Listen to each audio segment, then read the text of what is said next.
ሰላም የእግዚአብሔር ቤተሰቦች ከማኅበረ ቅዱሳን ቴሌቪዥን ዕለቱን አጫጭር መረጃዎች ይዘንላችሁ ቀርበናል። በጻድቃኔ ደብረ ምጥማቅ ቅድስተ ማርያም ገዳም በተከሰተ ርዕደ መሬትና የመሬት መንሸራተት አደጋ የ14 ሰው ሕይወት ማለፉ ተገለጸ። አቡ ቀለምሲስ ሚዲያ በመረጃው በተከሰተው ከፍተኛ የዝናብ መዝነብና የመባረክተ ድምጽ ምክንያት በጻድቃኔ ደብረ ምጥማቅ ቅድስተ ማርያም ገዳም ድንገተኛ ርዕደ መሬትና የመንሸራተት አደጋ ለጸበል ለሱባኤና ለመሳለም በተሰበሰቡ ምዕመናን ላይ ደርሷል ብሏል። በዚህም የ14 ወገኖቻችን ሕይወት ሲያልፍ በ5 ወገኖቻችን ላይ ከፍተኛ ጉዳትና በ2 ወገኖች ላይ መለስተኛ ጉዳት መድረሱ ተገልጿል። ብፁዕ አቡነ ቀሌሜንጦስ የሰሜን ሸዋ ሀገረ ስብከት ሊቀ ጳጳስ በስፍራው በመገኘት ለሞቱ ምዕመናን ጸሎተ ፍትሐት እንዲሁም ለተጎዱ ጸሎት እያደረጉ ይገኛሉ።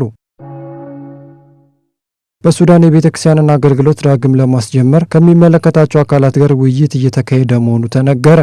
በሱዳን በተከሰተው ጦርነት ሳቢያ በካርቱም የሚገኘው የቅድስት ቤተ ክርስቲያን መንበረ ጵጵስና ፈለገ ሰላም አንደኛና ሁለተኛ ደረጃ ትምህርት ቤትና ሌሎች ቢሮዎች ላይ ጉዳት መድረሱ ይታወቃል። ከነዚህም መካከል የካርቱም ደብረ ሰላም መድኃኔዓለም ቤተ ክርስቲያን የሰንበት ትምህርት ቤት አዳራሽ ሙሉ በሙሉ መውደሙ ተመላክቷል።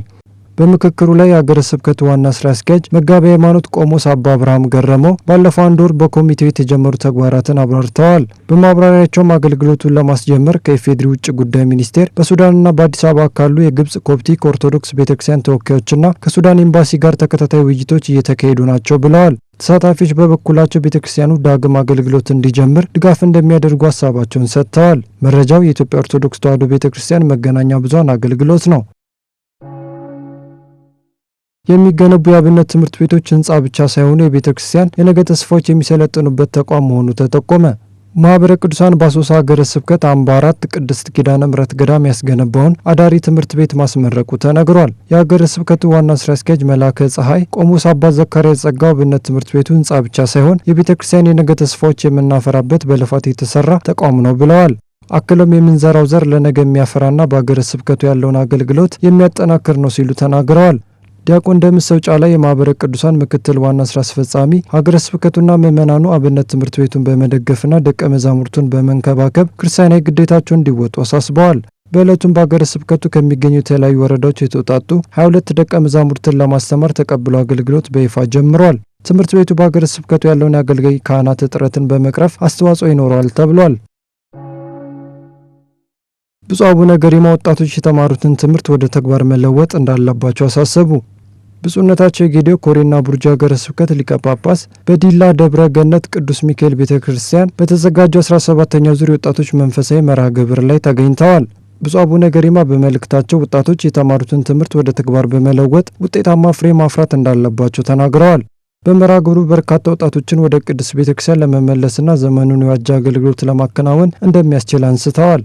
እየተካሄደ የሚገኙ ወጣቶቹ መርሃ ግብር በቀጣይነት አዳዲስ የአገልግሎት ተግባራትን ይዞ እንደሚቀጥል ጠቁመዋል። በተያያዘም ብፁዕነታቸው ሀገረ ስብከቱ በዲላ ከተማ የሚያስገነባው የመንበረ ጵጵስና ህንፃ ግንባታና በዲላ ደብረ ገነት ቅዱስ ሚካኤል ቤተክርስቲያን እየተሰሩ ያሉ የልማት ስራዎችን ተመልክተዋል። መረጃው የሀገረ ስብከቱ የህዝብ ግንኙነት ክፍል ነው። የአርሲ ሀገረ ስብከት የአብነት ተማሪዎችን ማስተማርና ሊቃውንትን ማፍራት ላይ በትኩረት እንደሚሰራ ገለጸ። የአርሲ ሀገረ ስብከት ሚዲያ በመረጃው ብፁዕ አቡነ ይልሳ የአርሲና ሶማሌ ክልል ጅጅጋ አህጉረ ስብከት ሊቀ ጳጳስ በተገኙበት የመዋዘ ሊቃውንት መንፈሳዊ አብነት ትምህርት ቤት የመጽሐፍተ ብሉያት ትርጓሜ እጩ መምህራን ተመርቀዋል ብሏል። የአብነት ትምህርት ቤቱ በአርሲ ሀገረ ስብከት ሎዴ ጦሳ ወረዳ ቤተ ክህነት ቤጦሳ ደብረ ኤላም ቀዳሚያ ደብረ ሊባኖስ ቅዱስ በዓለ ወልድና አቡነ ሀብተ ማርያም አንድነት ገዳም ውስጥ ይገኛል። የሀገረ ስብከቱ ዋና ስራ አስኪያጅ በኩረ ትጉሃን በለጠ ኃይለማርያም የአብነት ተማሪዎችን አስተምሮ ሊቃውንትን ለማፍራት ሀገረ ስብከቱ በትኩረት እንደሚሰራበት ገልጸዋል። ብፁዕነታቸው በተማራችሁት ትምህርት ቅድስት ቤተክርስቲያንና ገዳሙን በማገልገል ኃላፊነታችሁን በትጋት እንድትወጡ ሲሉ አሳስበዋል።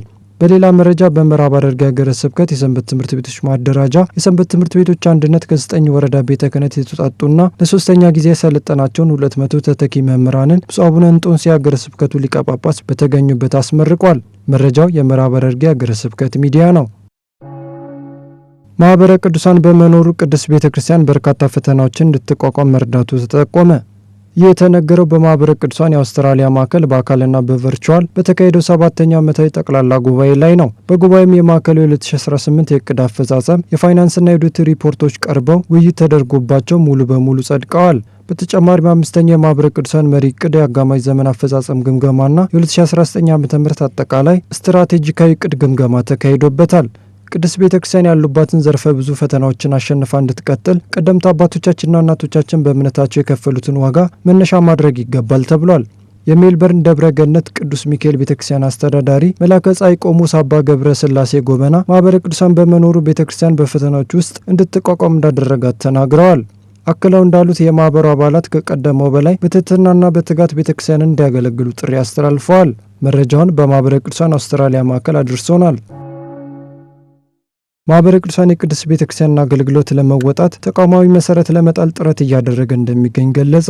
በማህበረ ቅዱሳን የአዳማ ማዕከል ባካሄደው የ8ኛው ጠቅላላ ጉባኤ ላይ የተሳተፉ የወረዳ ማዕከላት ተወካዮችና የዋናው ማዕከል ልዑካን እየተገነባ ያለውን የልቀት ማዕከልና የአቡነ ጎርጎርዮስ ትምህርት ቤቶችን ጎብኝተዋል።